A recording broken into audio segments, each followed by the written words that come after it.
Engraçado como funciona a mente dos desesperados. Você já reparou? Sempre que alguém está realmente apavorado com alguma coisa, essa pessoa faz questão de gritar para os quatro cantos do mundo que tá tudo bem.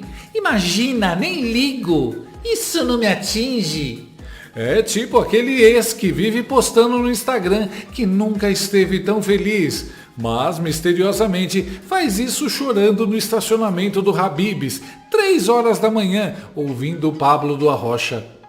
E veja só, essa regra universal da vida não falha nem nos altos escalões do poder. Quem está fazendo exatamente isso agora? Sim, ele, o nosso Lex Luthor da democracia, Alexandre Oglandi. O recado foi claro, espalhado na imprensa. Eu fui saber hoje lá no Supremo, é claro que o Alexandre de Moraes não está falando, está quieto, mas eu fui lá sondar ali o ambiente do Supremo e o que ele comentou com os amigos dele, que não está nem aí, podem tomar qualquer decisão, é um fato lá, dos Estados Unidos, e eu não tenho... Olha, não tô nem aí. Na verdade, ele desdenhou disso. Tá tranquilo, tá favorável, tá tão tranquilo que na sequência o cara surta e corre desesperado para acusar Eduardo Bolsonaro de conspiração internacional, tentativa de golpe e quem sabe até de estar tramando a terceira temporada de Round 6. Porque é isso, meu amigo. Quem diz que não está preocupado, geralmente é quem já está colocando o nome na lista de oração da igreja, acendendo vela para tudo que é santo e preparando a desculpa para quando a casa cair. Senhoras e senhores, bem-vindos a mais um episódio da série Como Transformar um País Inteiro numa Sucursal da Venezuela em Tempo Recorde. No episódio de hoje, STF versus Eduardo Bolsonaro, a treta que atravessa oceanos, continentes e sanções internacionais. Você piscou e pá, o STF já decidiu que Eduardo Bolsonaro tá condenado. É tipo aquele plot twist do Chaves. Você nem terminou de processar a treta e a dona Florinda já tá dando tapa na cara do seu Madruga. 5 ministros, 5 já disseram para Bela Megali, aquela que tira furo até da própria cabeça, que a condenação é certa. E olha, o inquérito tem menos de 24 horas de vida. Isso é o que eu chamo de justiça delivery. Chega mais rápido que pizza. Sim, meus caros, o crime hediondo cometido por Eduardo Bolsonaro foi falar que os Estados Unidos podem sancionar o Chandecir. Prendam este homem, soltem o Zé Dirceu, mas prendam este homem.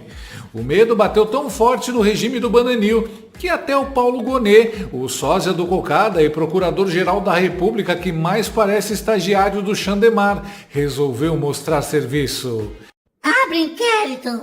Afinal, perseguir adversário político virou o esporte nacional. Futebol? Superado. Vôlei? Coisa do passado. O negócio agora é perseguição olímpica. Lá do outro lado do mapa, Donald Trump, aquele que Lula chamou carinhosamente de nazista, prepara o cinto, quer dizer, prepara sanções.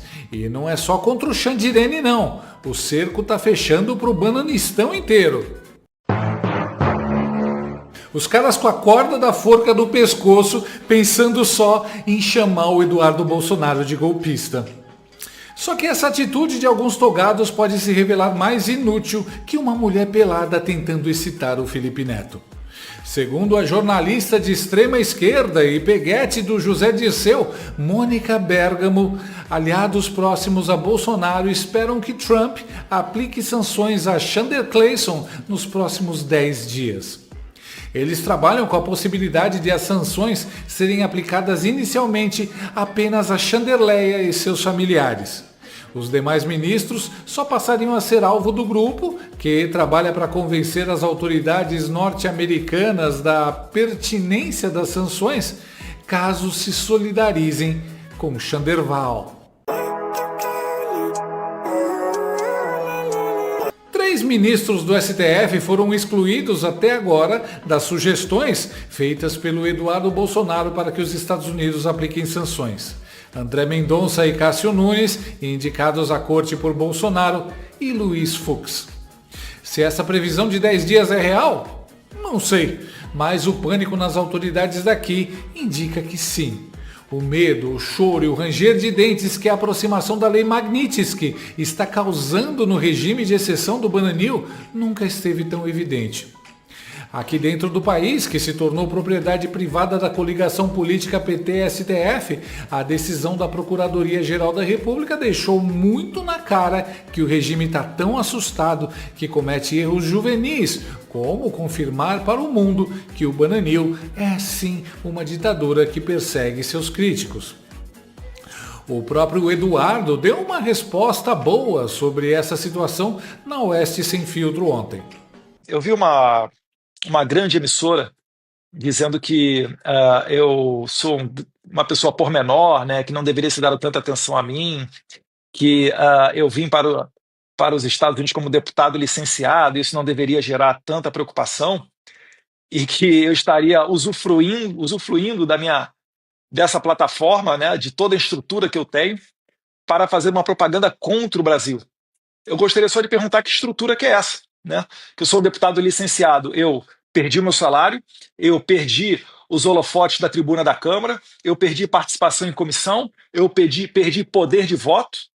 Então, quando eu deixo tudo isso de lado, eles já deveriam saber que com processo no Conselho de Ética, pelo amor de Deus, se eles estão achando que vão me pressionar, que eles vão me caçar, podem me caçar, Lindbergh Farias. Eu aceito, inclusive, um debate ao vivo com você, com Vossa Excelência, né? Porque não tem como eu retornar atrás. Vocês podem apelar para o que for. Isso só vai aumentar o tamanho da ação que a gente pode implementar contra vocês a partir daqui. Enquanto isso, lá fora, os pobres bois de piranha do Itamaraty, servindo de escudo para Xander Clayson, foram de joelhos pedir clemência a Donald Trump. Os idiotas não entenderam que a treta é política, não diplomática.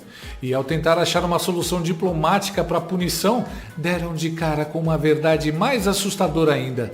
Não é só o Eduardo Bolsonaro que está causando esse barata voa no regime. Elon Musk e as Big Techs também estão dando apoio às sanções contra os tiranos do Bananil.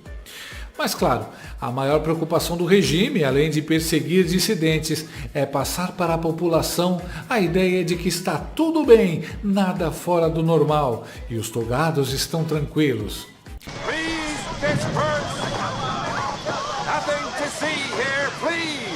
Só erraram a escolher como mensageiro a Globo News, que no momento tinha apenas 3 telespectadores para ouvir o jornalista e sósia do Nerso da Capitinga, Gerson Camarote, falando que o Itamaraty está cuidando de tudo com sabedoria e competência. Isso aconteceu na semana passada, essa declaração do Mark Rubio, que é o secretário de Estado americano, provocada, é importante dizer, por um deputado republicano que é dessa mesma linha, mais ligada a essa extrema-direita que está se organizando no mundo. Então, em reação, ele responde justamente a essas sanções. E isso daí acabou incomodando muito o governo brasileiro, inclusive no Palácio do Planalto. O primeiro movimento era de uma resposta em relação à soberania do país, né? Que não deveria ter qualquer tipo de interferência no judiciário brasileiro ou nas instituições brasileiras. Isso está sendo feito do ponto de vista diplomático. Acabou que o Itamaraty, nesse momento, está conduzindo dessa forma, ou seja, as tratativas com interlocutores do governo americano do ponto de vista diplomático, dizendo que isso pegou muito mal aqui no Brasil. Essa é uma questão que está sendo colocada. Isso acaba também motivando ainda mais esse pedido de investigação feita pela Procuradoria-Geral da República, porque isso fica muito claro na escrita do Procurador-Geral da República, Paulo Gonet, que é uma tentativa primeiro, de intimidação, ou seja, o Eduardo Bolsonaro está ali tratando com autoridades parlamentares dos Estados Unidos, algumas autoridades do governo, para tentar criar uma pressão em relação ao judiciário brasileiro e uma interferência de fato, que é uma tentativa de influenciar no julgamento em que ele tem interesse direto, porque é justamente o pai, o ex-presidente Jair Bolsonaro, que está na linha de julgamento por tentativa de golpe de Estado no Supremo Tribunal Federal, já virou réu no Supremo Tribunal Federal. Então, ele está escalando exatamente esse tipo de confronto externo, ou seja, uma interferência de outro país aqui no judiciário, na justiça brasileira e na Suprema Corte brasileira. Pegou mal aqui no Brasil. Não pegou mal, não. Na verdade, os brasileiros estão separando a picanha e preparando o churrasco para comemorar quando acontecer. Mano, o Itamaraty já tá chorando antes de apanhar. Imagine o medo que devem estar os possíveis atingidos. Sabe o que pegou mal de verdade? A fraude da entrada do Felipe Martins nos Estados Unidos. O banimento do X por 1 mês no Brasil. O Lula chamando o Trump de nazista. A Janja mandando o Elon Musk se... O vice-presidente Alckmin se reunindo com líderes terroristas no Irã.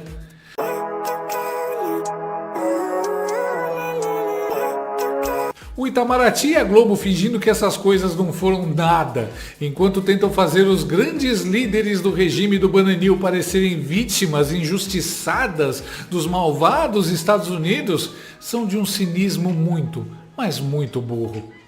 A prova de que essa narrativa não colou? Até a esquerdista Bloomberg riu do absurdo que é o inquérito contra Eduardo Bolsonaro.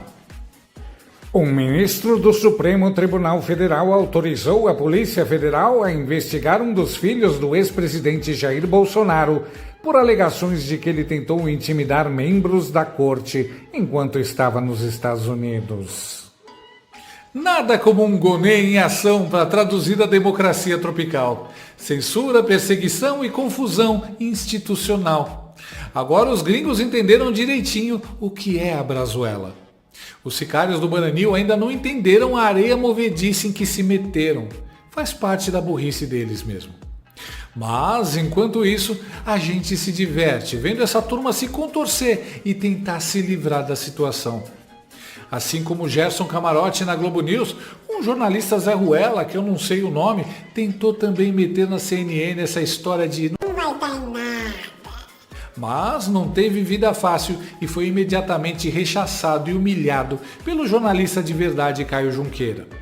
Olha, eu não sei se vai chegar a algum lugar concreto. Agora, há muita preocupação por parte dos membros do Supremo Tribunal Federal com os desdobramentos, caso se aplique alguma lei restritiva. Agora, acredito que a diplomacia vai funcionar em algum momento e impedir que se chegue a uma situação dramática de punição a ministro do Supremo, porque, por outro lado, vai obrigar o próprio governo brasileiro a tomar também medidas duras contra os Estados Unidos. Então, acho que não interessa a ninguém o aprofundamento da crise. Não é impossível, mas é difícil que isso ocorra por conta das profundas relações econômicas, culturais e políticas que existem entre os dois países. Então, é um problema sério, mas eu acho que não vai chegar ao limite de uma punição ao ministro Alexandre de Moraes ou algum outro ministro do Supremo Tribunal Federal.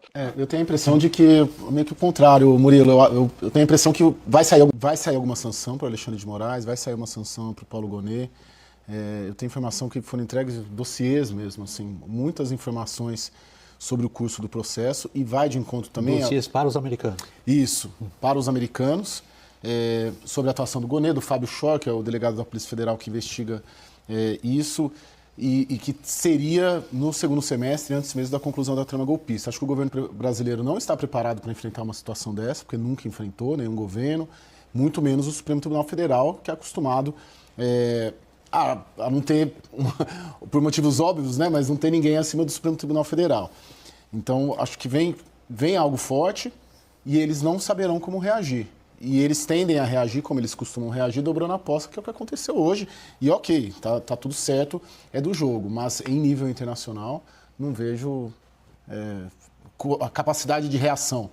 O nosso chanceler não fala com o Marco Rubio. Até hoje. Os Estados Unidos não está nem aí para o governo Lula. Né? O governo Trump, a Casa Branca. Então é muito difícil, e eu antevejo, já ouvi isso também, talvez até retirada de embaixador, porque se acontecer vai ser isso. Itamaraty vai chamar a embaixadora nossa lá, a Viotti, em Washington, vem para cá, aqui não tem nem embaixador, no Brasil não tem embaixador dos Estados Unidos, em Brasília, até hoje, ou seja, muito, muito difícil a solução disso daí. Se a CNN já jogou a toalha, é porque a sanção é inevitável. O porta-aviões da diplomacia gringa já está estacionado no Lago Paranoá. E os gênios que mandaram um fuck you, Elon Musk, agora estão descobrindo que a gravidade existe e ela não perdoa. Para enterrar de vez a narrativa de ataque à soberania nacional, a CNN até falou a verdade e relembrou o passado sujo da mulher do cara que está acusando o Eduardo Bolsonaro. É até um pouco feio, né? Se a gente pegar a cronologia toda, o companheiro, a companheira do líder do PT, que fez a representação, deu várias entrevistas a veículos de imprensa internacionais em 2017 e 2018, acusando o que estava acontecendo, acusando o sistema judicial brasileiro de perseguição política ao atual presidente da República que estava preso em Curitiba.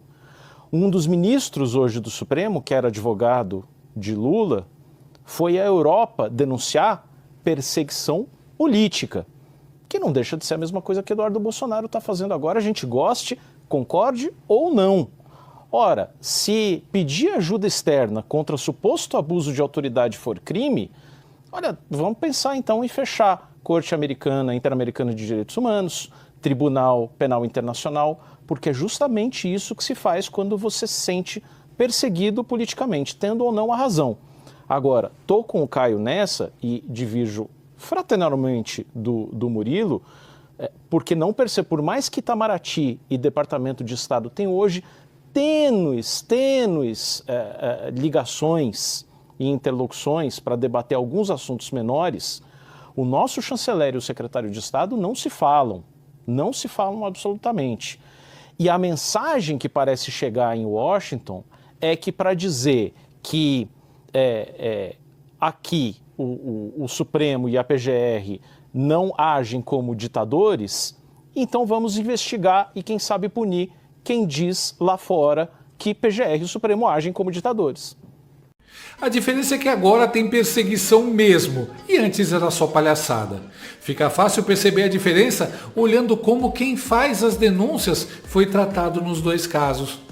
No passado, estrangeiros não acreditaram em Lula perseguido pelo judiciário e ficou tudo bem. Esquerda instruiu mal as denúncias que apresentou? Ou de fato não houve perseguição? Mas estão acreditando na perseguição atual. Houve comprovação da perseguição. A gente ver esses lampejos de sanidade vindo dessa turma da CNN chega até a dar um medo. A cagada do Gonê foi tanta que nem a imprensa está passando pano. Quando Trump venceu, ele falou em um dos seus discursos que teria uma gestão mais voltada para as Américas Latina e do Sul e que lavaria suas mãos em relação à Europa. O sistema apenas está caindo, atirando e vai piorar muito antes de melhorar. O mais engraçado é, quanto mais avançarem contra Eduardo Bolsonaro, mais poder de influência ele ganhará junto a países desenvolvidos. Eduardo Bolsonaro tem uma estratégia dominante, segundo a teoria dos jogos. Se os iluminados recuarem, isso fortalece o Eduardo. E se os iluminados avançarem, isso também fortalece o Eduardo. Em resumo, Eduardo só perderia se os Estados Unidos se retirassem do tabuleiro. E, no fim das contas, meu amigo, a vida provou mais uma vez aquela velha máxima. Quem mais grita que não está preocupado é quem está, sim, com as calças na mão. Olha para o Xandão, olha para o Gonê. Fizeram questão de espalhar para a imprensa inteira aquele papinho. Estamos tranquilos, não nos abalamos, essas sanções não nos preocupam. Tudo isso com a voz trêmula, suando frio e com o Itamaraty inteiro de joelhos nos Estados Unidos, praticamente oferecendo pão de queijo e tapete vermelho para o Trump. Mas não seguraram o personagem nem por 24 horas, porque na sequência veio o chilique oficial. Abriram um inquérito, acusaram Eduardo Bolsonaro de conspirar contra a pátria, mobilizaram a máquina do Estado, puxaram o cabelo, roeram as unhas, gritaram golpista! E claro, chamaram a Globo News para tentar apagar o incêndio, o que, sejamos sinceros, é como jogar gasolina na fogueira e acender com um maçarico. Ou seja, no Teatro da Democracia Seletiva do Bananil, Xandemar e Paulo Gonê protagonizaram o papel dos caras que dizem que não se importam, mas que na prática estão mais apavorados que um vegano trancado numa churrascaria. E se eles estão com tanto medo, é porque o jogo virou. E virou feio. Com essa peruca, ninguém vai me reconhecer. É só eu dar uma ajeitadinha aqui no cabelo e pronto. Agora ficou legal, fiquei igual Trump. Com esse disfarce do Trump, eu tenho certeza que entro nos Estados Unidos. Agora eu quero ver se com esse cabelo do Trump eu não consigo entrar nos Estados Unidos. Com esse cabelo eu consigo entrar em qualquer país do mundo. Meu nome é Trump de Moraes. Eu só quero fazer uma visitinha rápida e vou embora. Gostou desse vídeo? Então inscreva-se no canal, comente, curta e compartilhe com seus amigos. Não gostou? Compartilhe com seus inimigos. Até o próximo vídeo, se o mundo não acabar antes. Por hoje é só.